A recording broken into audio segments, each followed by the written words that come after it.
يصلون على النبي يا أيها الذين آمنوا صلوا عليه وسلموا تسليما اللهم صل على سيدنا محمد وعلى آل محمد وبارك وسلم۔ اللہ کے فضل سے ہم نے ختم درود وظیفہ پڑھا، اور درود پاک ایسا وظیفہ اور ایسا عمل ہے کہ اللہ تعالیٰ بھی اور اس کے فرشتے بھی حضور اکرم صلی اللہ علیہ وسلم پر درود بھیجتے رہتے ہیں، اور اللہ نے اہل ایمان کو، ایمان والوں کو حکم دیا کہ ایمان والوں تم بھی نبی پر درود اور خوب سلام بھیجا کرو۔ بے شمار درود پاک کی برکتیں، فضیلتیں ہیں۔ سرکار دو عالم صلی اللہ علیہ وسلم کا ارشاد ہے کہ جس نے مجھ پر 50 مرتبہ درود پاک پڑھا، قیامت کے دن میں اس سے مصافحہ کروں گا۔ سبحان اللہ! کتنی بڑی فضیلت ہے! ایک مومن کے لیے اس سے بڑی خوشی، اور عاشق رسول کے لیے اس سے بڑی بات کیا ہوگی؟ مومن تو بس اس بات کے لیے بے چین رہتا ہے کہ اس کو آقا کے مدینے کا دیدار ہو جائے۔ مدینے کے دیدار کے لیے انسان عاشق تڑپتا ہے، بے چین بے قرار رہتا ہے کہ زندگی میں ایک بار اپنے آقا کا مدینہ دیکھ لو۔ مگر اسی آقا نے یہ بشارت دی ہے کہ جو مجھ پر 50 مرتبہ درود پاک پڑھے گا تو قیامت کے دن جب نفسا نفسی کا عالم ہوگا، کوئی کسی کا پرسان حال نہ ہوگا، انبیاء بھی نفسی نفسی کہہ رہے ہوں گے، ایسے ماحول میں میرے آقا امتی امتی کہہ رہے ہوں گے۔ سبحان اللہ! اور وہ امتی جو حضور علیہ السلام سے اپنی محبت کا اظہار کرتے ہوئے 50 مرتبہ روزانہ درود پاک پڑھے۔ کتنی مرتبہ؟ 50 مرتبہ۔ کیا مشکل ہے؟ بیش آسان ہے۔ 5 وقت کی نماز ہوتی ہے۔ کتنے وقت کی؟ 5 وقت۔ ہر نماز کے بعد 10 مرتبہ درود پڑھا جائے تو 5 نمازوں میں کتنا ہوگا؟ 50۔ بآسانی ہو سکتا ہے۔ اب آپ اس پر توجہ دے، اس پر غور کرے، اس پر توجہ دے کہ اتنا سا عمل، اور اللہ ایسا راضی ہو رہا ہے، حضور علیہ السلام ایسے خوش ہو رہے ہیں کہ 50 مرتبہ درود پڑھنے والا ایسا ہے کہ قیامت کے دن حضور علیہ السلام اس سے مصافحہ کرے، یعنی اس کو حضور علیہ السلام کا دیدار بھی ہوگا، حضور علیہ السلام کی ملاقات کا شرف بھی حاصل ہوگا، کیونکہ مصافحہ جس سے کرے گا تو اس سے ملے گا نا۔ تو جب مصافحہ ہوگا اس کا مطلب یہ کہ اس کو حضور کا دیدار بھی ہوگا، اور حضور علیہ السلام سے مصافحہ جب ہوگا تو اس کی نسبت حضور علیہ السلام کا دست مبارک اس کے ہاتھ سے لگ جائے گا، اور نسبت بھی بہت بڑی چیز ہے، نسبت بڑی چیز ہے۔ مشہور و معروف واقعہ ہے، سیدہ خاتون جنت حضرت فاطمہ رضی اللہ تعالیٰ عنہ روٹیاں بنا رہی، روٹی کو بیل کر کے کسی کام کی وجہ سے وہ چلی گئی، تو حضور اکرم صلی اللہ علیہ وسلم وہاں تشریف لائے، تو حضور صلی اللہ علیہ وسلم نے اس روٹی کو اٹھا کر کے تنور میں ڈال دیا۔ اب اس کے بعد حضرت فاطمہ اس روٹی کو پکانے کی کوشش کر رہی، بہت کوشش کی مگر وہ روٹی پکنے کا نام نہیں لیتی۔ پھر سیدہ نے آ کر کے حضور سے فرمایا کہ جو روٹی آپ نے تنور میں ڈالی وہ روٹی پکنے کا نام نہیں لیتی، کیا بات ہے؟ تو حضور علیہ السلام نے فرمایا اس روٹی کو میرا ہاتھ لگ گیا، اب جس چیز کو میرا ہاتھ لگ جائے اس کو دنیا کی آگ تو کیا جہنم کی آگ بھی جلا نہیں سکتی۔ سبحان اللہ، سبحان اللہ۔ تو ہاتھ لگ جائے تو وہ جہنم کی آگ سے بھی محفوظ ہو جائے، جسے حضور علیہ السلام کے دست مبارک سے نسبت ہو جائے تو وہ جہنم کی آگ سے بھی محفوظ ہوں گا۔ 50 مرتبہ درود کا یہ فیضان، صرف دن میں 50 مرتبہ درود پاک کا یہ فیضان ہے کہ حضور علیہ السلام کا دیدار بھی ہوگا، حضور علیہ السلام اس سے مصافحہ بھی کریں گے، اور وہی مصافحے کی برکت سے وہ جہنم سے نجات بھی پائے گا، جہنم کی آگ اسے نہیں جلائیں گی۔ اس لیے شوق سے محبت رسول میں ڈوب کر روزانہ 50 مرتبہ درود پاک کو اپنا وظیفہ بنا لے، ہر نماز کے بعد 10 مرتبہ پڑھے۔ اس کے علاوہ بھی اب آپ اندازہ لگائیں کہ بس 50 مرتبہ پڑھنے پر ایسا فیضان ہے تو کثرت سے پڑھنے پر کتنا ثواب، کتنی فضیلتیں ہوں گی۔ لہٰذا اللہ اس کے رسول کے لیے اور حضور علیہ السلام کی محبت کے لیے کثرت سے درود پاک پڑھا کرے۔ اللہ تبارک و تعالی ہم سب کو بکثرت حضور علیہ السلام پر درود پاک پڑھنے کی توفیق عطا فرمائے، آمین ثم آمین۔ اور منہاج الصلاۃ والسلام کے زیر اہتمام تزکیہ نفس کی یہ پہلی مجلس،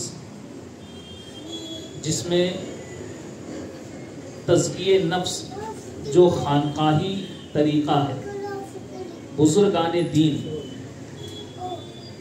مریدوں کو، معتقدین کو، اللہ کے نیک بندوں کو اپنی خانقاہ میں جمع کر کے ان کا تزکیہ کراتے ہیں۔ تزکیہ کیا ہوتا ہے؟ تزکیہ نفس کیا ہے؟ تو اس کو آسان انداز میں آپ لوگ سمجھے تاکہ میں یہ بات آپ کو بتا دوں۔ اللہ تبارک و تعالی قرآن پاک میں فرماتا ہے قد افلح من تزکا، تحقیق کہ وہ کامیاب ہو گیا جس نے اپنے آپ کو ستھرا کیا۔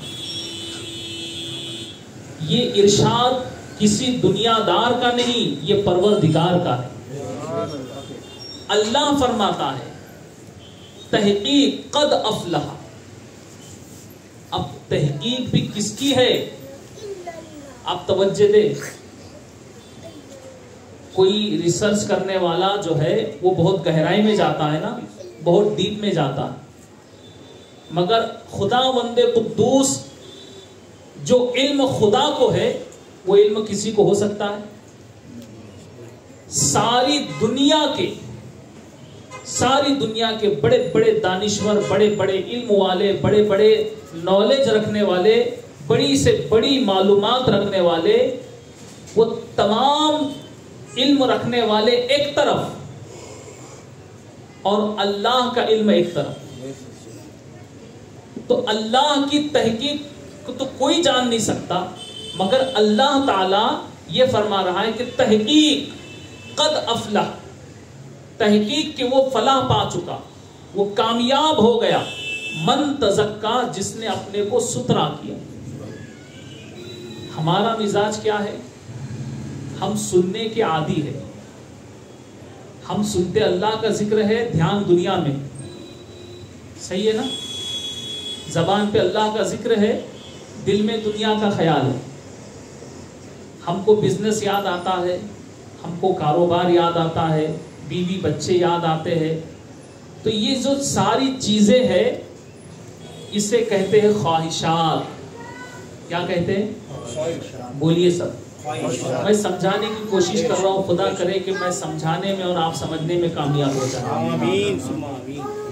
یہ جو خیالات ہوتے ہیں نا دنیا کے، بیوی بچوں کے، حسن و جمال کے، خوبصورتی کے، فائدے نقصان کے، یہ سارے خواہشات، اس کو کہتے ہیں نفس۔ کیا کہتے ہیں؟ نفس ہر کسی کے ساتھ لگا، نفس ہر کسی کے ساتھ ہے، کوئی ایسا ہے ہی نہیں جس کے ساتھ نفس نہ ہو، ہر کسی کے ساتھ نفس لگا ہے، مگر نفس جو ہے، خواہش جو ہے، وہ اچھی بھی ہوتی ہے بری بھی ہوتی ہے. اب یہاں پر آپ توجہ دیں، تھوڑا سا غور کریں کہ اگر آپ نے یہ سوچا کہ بیوی بچے کاروبار فائدہ نقصان یہ سب چیزیں ہیں اور یہ خواہشات ہے، یہ بری خواہش ہے، تو پھر اچھی کیسے ہوں گی؟ اگر یہ بری خواہش ہے تو یہ بری خواہش یہ تو ہر کوئی دنیا میں اس کا حاصل کرنے والا ہے، اس کو لینے والا ہے. کوئی بھی یہ چیزوں سے اپنے آپ کو بچا نہیں سکتا. بولیے بچا سکتا ہے؟ آسان ہے یہ بات؟ خواہشات تو ہر ایک کے ساتھ لگی ہوئی ہے، یہ نفس ہر ایک کے ساتھ ہے.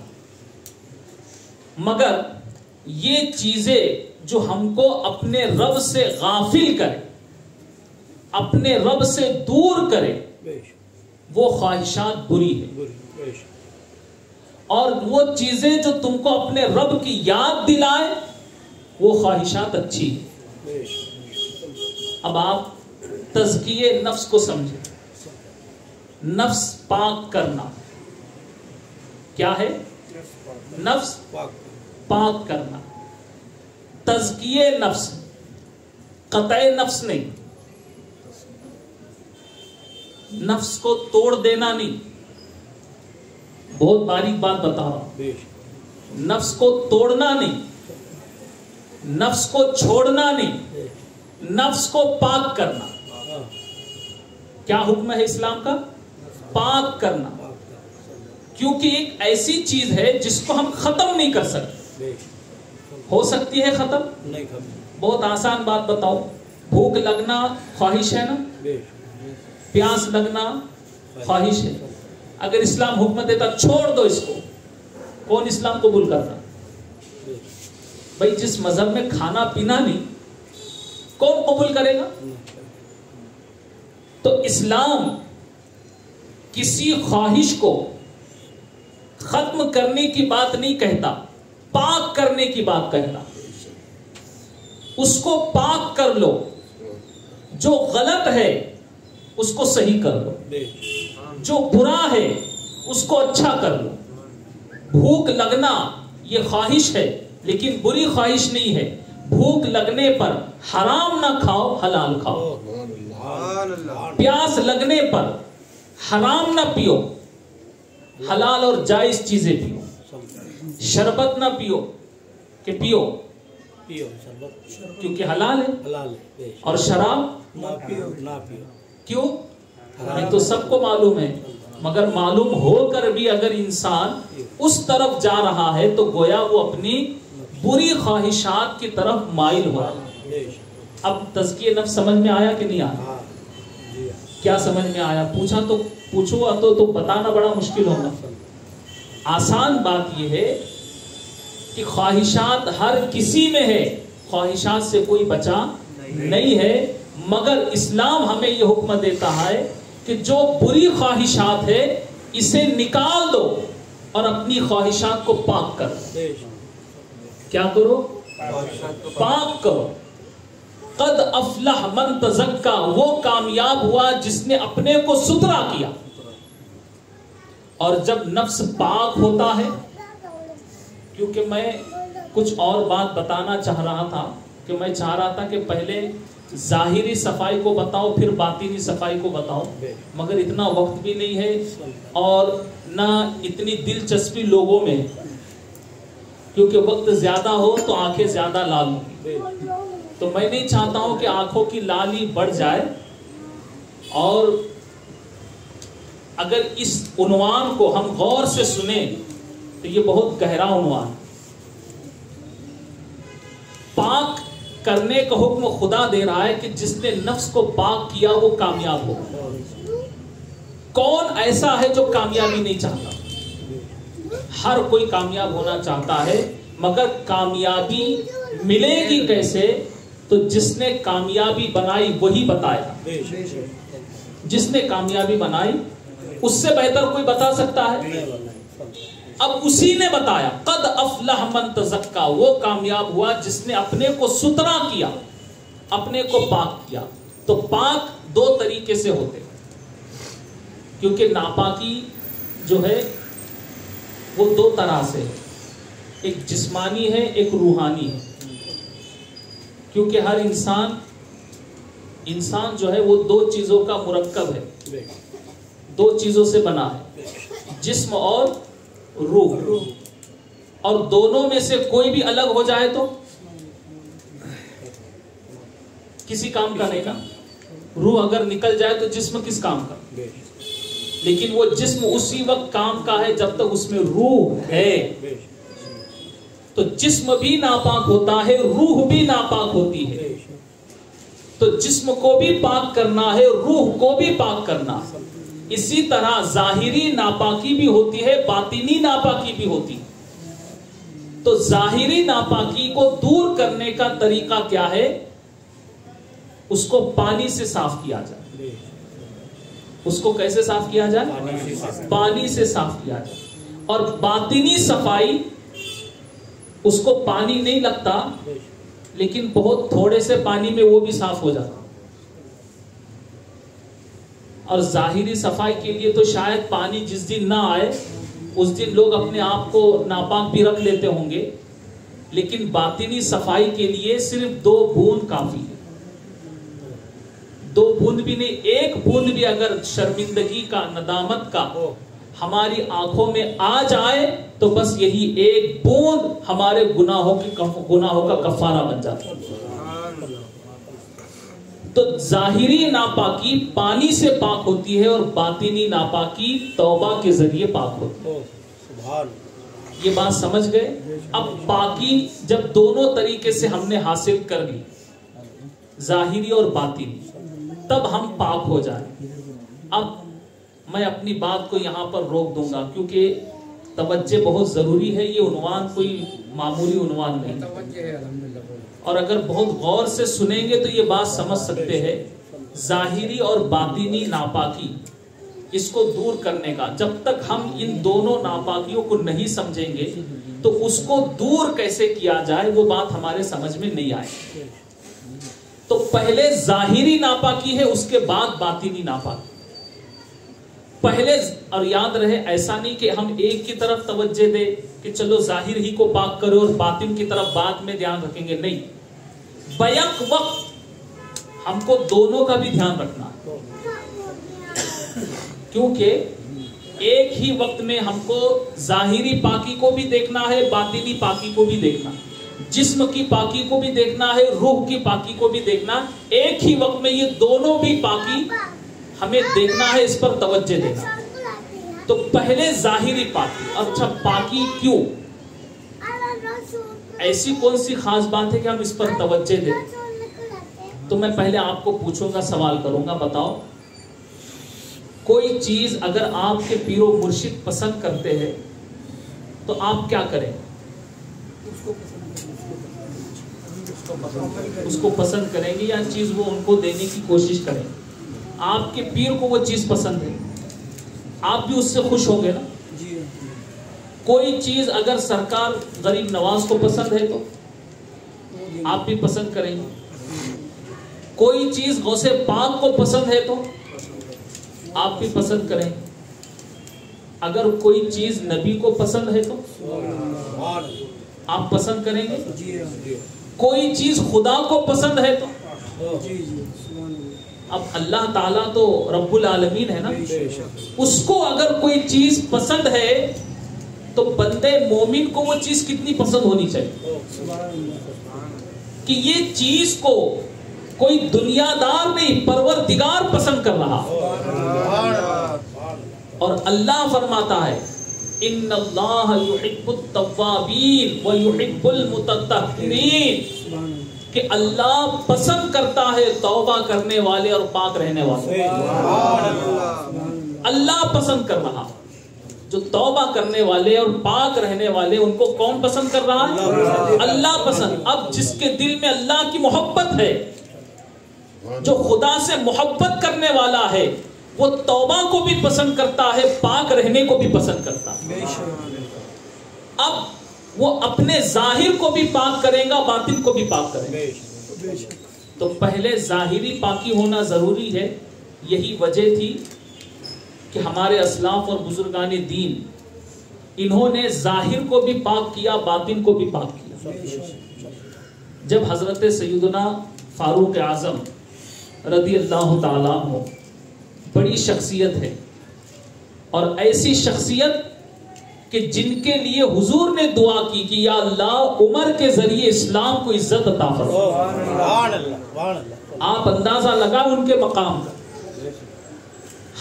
ہماری عزت اسلام کی وجہ سے ہے، مگر حضور علیہ السلام کیا فرماتے؟ یا اللہ عمر کے ذریعے اسلام کو عزت عطا فرما. تو حضرت فاروق اعظم کی وہ شان ہے کہ اللہ تعالیٰ نے ان کے لیے، حضور علیہ السلام نے ان کے لیے دعا کی کہ یا اللہ عمر کے ذریعے اسلام کو عزت عطا فرما، غلبہ عطا فرما. تو حضور علیہ السلام کی دعا وہ رنگ لائی. حضور علیہ السلام کی دعا وہ رنگ لائی کہ حضرت فاروق اعظم نے جب اسلام قبول کیا، دنیا میں اس وقت سب سے زیادہ روئے زمین پر اسلام پھیلا. اس وقت سب سے زیادہ روئے زمین پر اسلام فاروق اعظم کے دور میں پھیلا، کیونکہ حضور نے دعا فرمائی تھی کہ یا اللہ عمر کے ذریعے اسلام کو عزت عطا فرما. مگر وہ عمر جب حالت کفر میں تھے تو حضور علیہ السلام کو ہی معاذ اللہ قتل کرنے کے ارادے سے نکلے. دیکھیے خواہش، میں نے بتایا نا، اب اگر دھیان ہے پہلے کی بات تو ٹھیک ہے، ورنہ اگلا پارٹ پچھلا صفحہ سمجھے. اگر یاد ہے تو بات سمجھ میں آئے. خواہش ہر کسی میں ہوتی، اور اسلام خواہش کو مٹانے کی بات نہیں کرتا، صرف خواہش کو پاک کرنے کی بات کرتا. خواہش حضرت عمر کے اندر بھی پیدا ہوئی. کفار مکہ نے، قریش مکہ نے اعلان کیا کہ جو معاذ اللہ محمد کو قتل کرے گا اس کو انعام دیا جائے گا، جواہرات موتی دیے جائیں گے. یہ خواہش پیدا ہوئی کہ نہیں؟ اسی دنیا کی لالچ میں عمر نے ارادہ کیا کہ چلو بانی اسلام کو ہی معاذ اللہ ختم کیا جائے. اس بری خواہش کو لے کر نکلے، اور جب نکلے تو راستے میں یہ علم ہوا، یہ پتا چلا کہ اے عمر، ان کے جانثار تمہیں ایسا ہرگز کرنے نہیں دیں گے. لیکن عمر نے کیا جواب دیا کہ عمر کی کاٹ سے پورا عرب لرزتا ہے. میں جو منصوبہ بنا کر جا رہا ہوں، جو ارادہ کر کے جا رہا ہوں، میں اس میں کامیاب ہو جاؤں. جب نکلے تو کہا، جو بیچ میں ملے تھے صحابی، کہ آپ کی بہن نے تو اسلام قبول کر لیا، پہلے جا کر وہاں پوچھئے. تو اب وہاں حضرت عمر اپنی بہن کے گھر آئے. واقعہ نگاری مقصود نہیں، کیونکہ جو بات میں بتانا چاہ رہا ہوں اس کو ذہن میں رکھ کر کے آپ سنیے. سب جانتے ہیں کہ حضرت عمر نے اس وقت اپنی بہن کو، بہنوئی کو بہت مار مار کے تھک گئے، مگر انہوں نے کہا کہ تم ہماری جان لے لو، ہم اسلام نہیں چھوڑیں گے. آخر وہ بھی سوچ میں پڑ گئے کہ یہ کیسا اسلام ہے کہ اتنی تکلیفیں ہو رہی ہیں، اتنا ظلم ڈھایا جا رہا ہے، مگر پھر بھی اسلام چھوڑنے تیار نہیں. تو اپنی بہن سے کیا کہا؟ اپنی بہن سے کہا کہ جو تم پڑھ رہے تھے مجھے سناؤ. تو بہن نے کیا جواب دیا تھا؟ بہن نے کہا تھا پہلے آپ کو پاک ہونا پڑے گا. وہ کون سی پاکی؟ جسمانی پاکی. بات سمجھ میں آ گئی نا؟ تو پہلے جسم بھی پاک ہو، اور دونوں پاکی ایک ساتھ بھی ہو سکتی. یہ نہیں کہ 25 سال جو ہے جسم کو پاک کرنے میں لگاؤ، 25 سال روح کو پاک کرنے میں لگاؤ، تو یہ 25 کے بیچ میں ہی اگر نکل گئے تو نہ یہ صاف نہ وہ صاف. توجہ دو، ایک وقت میں دونوں بھی صفائی. ظاہری صفائی حضرت عمر نے پانی سے کی، ظاہری صفائی پانی سے کی، غسل کیا، پاک ہوئے. اور جب بہن نے قرآن کے اوراق نکالے اور سورہ طٰہٰ کی تلاوت شروع کی، کلام الہی فاروق اعظم کی کان سے ٹکرایا. اللہ کا کلام فاروق اعظم کے کان سے ٹکرایا. جب فاروق اعظم نے سنا کلام الہی صرف کان تک نہیں رہا، دل میں اتر گیا، دل میں اتر گیا، دل کی دنیا بدل گئی، خواہش بدل گئی۔ قد افلح من تزکا، وہ کامیاب ہو گیا جس نے دل کو پاک کر لیا۔ اب جو خواہش تھی کہ معاذ اللہ بانی اسلام کا ہی کام تمام کر دوں، خواہش بدل گئی اور کلام الہی دل پر ایسا اثر کر گیا، ابھی توبہ نہیں کی، ابھی حضور کی بارگاہ میں نہیں گئے، توجہ دیجیے، ابھی حضور کی بارگاہ میں نہیں گئے، ابھی توبہ نہیں کی، شرمندہ ہوئے کہ میں کیا کرنے جا رہا تھا، مجھ سے کتنا بڑا گناہ ہو سکتا تھا۔ شرمندگی نے فاروق اعظم کے سارے گناہ معاف فرمائے۔ کفر کی حالت میں ہونے والے سارے گناہ پہلے پاک ہو کر کے پانی سے ظاہر کو پاک کیا، اور شرمندگی نے، ندامت نے ان کے باطن کو پاک کیا۔ دل بدل گیا، آنکھوں سے آنسو رواں ہوئے، اور وہی آنسو جو چند قطرے آنسو تھے، ان آنسوؤں نے ان کے باطن کو پاک کر دیا۔ اب اللہ رسول کی محبت دل میں آ گئی، اب کہا کہ میں مجرم ہوں، مجھے بیڑیا ڈال کے حضور کی بارگاہ میں لے جائے۔ اور حضور علیہ السلام کی بارگاہ میں پہنچے، کلمہ پڑھا، داخل اسلام ہو گیا، باطن پاک ہو گیا۔ اور اتنی بڑی کامیابی ملی، اتنی بڑی کامیابی ملی کہ نبی نے حضرت عمر کے بارے میں فرمایا کہ اے عمر، میرے بعد کوئی نبی ہوتا تو تم ہو۔ اے عمر، تم جس راستے سے چلتے ہو، شیطان تمہیں دیکھ لے تو اپنا راستہ بدل دیتا۔ ایسے پاک ہوئے۔ اے عمر، تم وہ ہو جو جہنم کا قفل تمہیں سے ہے، جب تک تم ہو اس وقت تک جہنم کو تالا ہے۔ یہ مقام ملا حضرت عمر کو۔ اب آپ دیکھیے پاکی کیسے حاصل کی حضرت فاروق اعظم نے، کیسے پاک ہوئے، ظاہر کو بھی پاک کیا، باطن کو بھی پاک کیا۔ اب جو آج کی مجلس ہے اس کا لب لباب آپ کے سامنے رکھو، جن کو حضور نے جنت کی بشارت دے دی، جن کو حضور نے کہا کہ میرے بعد کوئی نبی ہوتا تو وہ عمر ہوتے، مگر میرے بعد کوئی نبی نہیں، جن کو حضور علیہ السلام نے یہ کہا کہ یا اللہ عمر کے ذریعے اسلام کو عزت عطا فرما، جن کو حضور علیہ السلام نے جنت کی بشارت دی، ان کی زندگی گزری کیسے؟ قیصر و کسریٰ کے بادشاہ فاروق اعظم کے نام سے کانپتے تھے، نام سے کانپتے تھے، صرف نام سے۔ ارے بھائی، شیطان جن کو دیکھ کے راستہ بدل دے تو بادشاہ کیا ہے؟ اب وہ فاروق اعظم ایک دن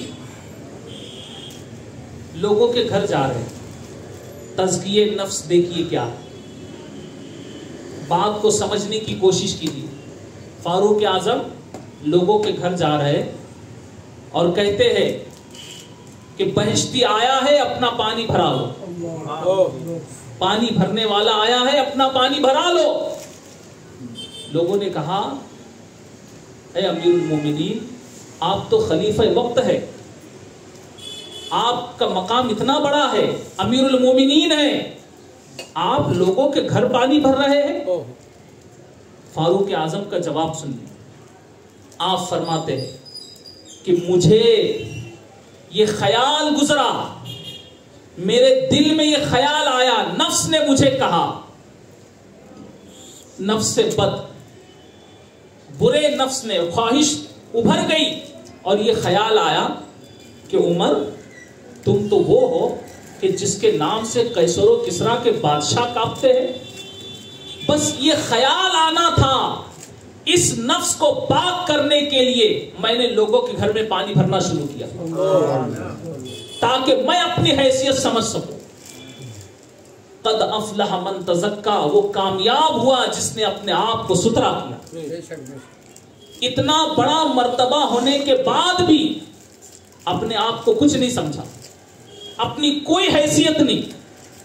اس لیے جب تک اپنی اندر کی ساری گندگی کو ہم صاف نہیں کرتے، اس وقت تک ہم کامیاب نہیں ہو سکتے، اس وقت تک کامیاب نہیں ہو سکتے. اب آپ اسی سے اندازہ لگائیں، ایسے بہت سے بزرگوں کی باتیں ہیں، مگر ظاہر اور باطن کو کس طرح انہوں نے پاک کیا، اور حضور علیہ الصلوۃ والسلام نے ان کے لیے دعا کی تو ان کو کتنا بڑا مرتبہ ملا، مگر باوجود اس کے ان کا نفس کتنا پاک تھا. بڑے مقام اور مرتبے پر ہونے کے باوجود بھی اپنے آپ کو کچھ نہیں سمجھتے. لیکن ہمارا نفس تو اتنا ناپاک ہے، یہ لوگ کچھ نہیں تھے، نفس پاک تھا، ان کو صرف خیال بھی اگر گزرتا تو اپنے نفس کو سبق سکھاتے تھے، اپنے نفس کو بتاتے تھے کہ تو کچھ نہیں. اور ہمارا حال یہ ہے، ہمارا نفس اتنا موٹا ہو چکا، خواہشات اتنی بڑھ گئی کہ ہم برائی کر کے اگر کوئی ہمارے سامنے ہمیں برا کہے تو ہم سے برداشت نہیں ہوتا. صحیح ہے یا غلط بولی؟ کوئی اگر چوری کرنے والا ہے، اس کے سامنے کہو کہ یہ چور ہے تو اس کو برا لگے گا نا. چوری کر کے بھی، حالانکہ اس کو پتا میں کرتا ہوں، لیکن لوگ کہے تو اس کو برا لگتا. کوئی بے نمازی ہے لیکن اس کے سامنے کہے کہ بے نمازی ہے تو برا لگتا. تو ہم خواہشات کے ایسے غلام ہو گئے کہ خواہشات میں اتنے ڈوب گئے کہ ہم برا کر کے بھی ہمیں برا لگتا ہے، اور جس نے نفس کو پاک کر لیا تو اس کو گالیاں بھی دو تو وہ دعائیں دیتا ہے. یہ ہے تزکیہ نفس، یہ ہے پاک کرنا. اب اس پر بہت ساری گفتگو ہے، بہت سارے بزرگوں کے احوال اقوال، بزرگان دین کے زندگی کس طرح انہوں نے بسر کی، یہ باتیں ہیں. مگر میں نے بتا دیا کہ یہ باتیں سننے کے لیے ویسا مزاج بھی چاہیے اور ویسا وقت بھی چاہیے. اب جس کو پاک کرنا ہی ہے، جس نے ارادہ کر لیا کہ بھائی مجھے پاک ہونا ہے، وہ ہر حال میں پاک ہوگا، چاہے اسے کتنی بھی تکلیفیں آئے، کتنی بھی پریشانیاں آئے. لیکن دنیا کی خواہشات میں ہم ایسے ڈوبے ہیں، بیوی بچوں کی خواہشات ہے، کاروبار کی خواہشات ہے، اور دیگر بہت سی خواہشات انسان کے ساتھ لگی ہے. مگر جو ان خواہشات کو دبا کر کے اگر اپنے رب کی طرف مائل ہو تو اس کا مقام اتنا بلند ہے کہ فرشتے بھی اس کی عزت کرتے ہیں، فرشتے بھی اس کی عزت کرتے ہیں. لیکن اگر خواہشات کے مطابق وہ زندگی گزارے تو پھر جانور بھی کہیں گے کہ ہم سے اس سے بہتر تو ہم ہیں. اس لیے بس خواہشات پر ہم توجہ دیں.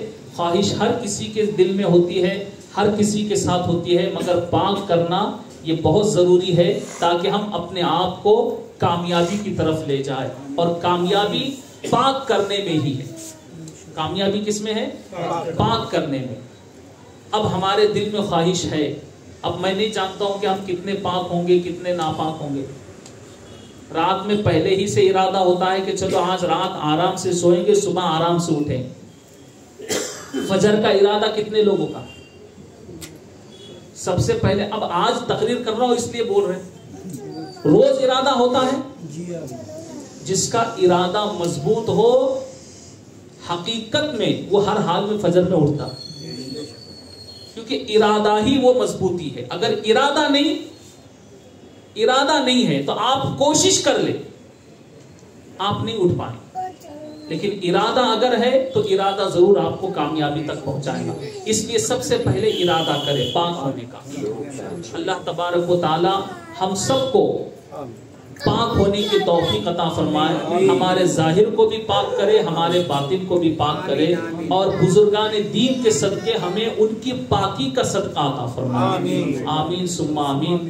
ان اللہ و ملائکتہ یصلون علی النبی یا ایھا الذین آمنوا صلوا علیہ وسلموا تسلیما. اللهم صل علی سیدنا محمد وعلی آل محمد وبارک وسلم. اب انشاءاللہ تعالی تھوڑا ظاہری طور پر اور باطنی طور پر بھی اپنے آپ کو ہم